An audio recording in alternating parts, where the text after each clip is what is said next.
Eind 2020, en ik kijk nog weer even terug, bereikten we een akkoord over landspakketten, over hervormingen die nodig waren om te zorgen dat de landen weer sterker terug zouden kunnen komen na de crisis.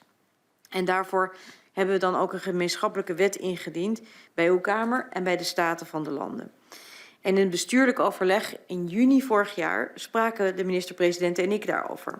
Over hoe de parlementen, de individuele parlementen, daarnaar keken. En hoe kritisch ze ook vooral waren. En we constateerden dat de consensus die we als regering hadden bereikt in de parlementen niet bestonden. En dat was ook de reden waarom we met elkaar een andere afspraak hebben gemaakt. Want ondertussen werd er al goed samengewerkt tussen de landen en de tijdelijke werkorganisatie TWO, die bezig was bij het ondersteunen van de 3 landen van de hervormingen.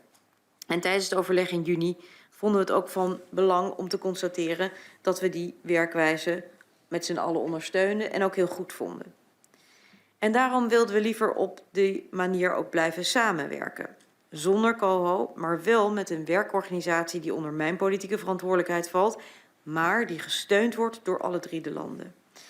En daarom hebben we, nadat in juni we afspraken dat er een voorstel zou komen voor een onderlinge regeling vanuit de landen, dat voorstel ook besproken tijdens een bestuurlijk overleg op Sint Maarten.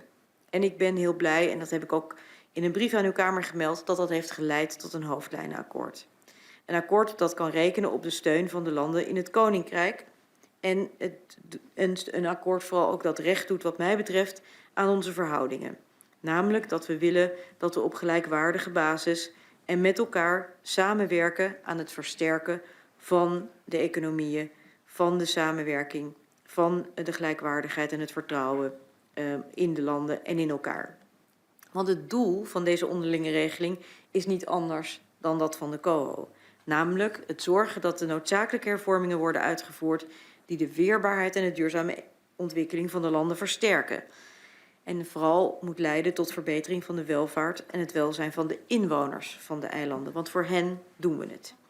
Met die onderlinge regeling hopen we gezamenlijk, en daarmee hebben ook de regeringen zich gecommitteerd, een meerjarig traject in te gaan om die hervormingen door te voeren.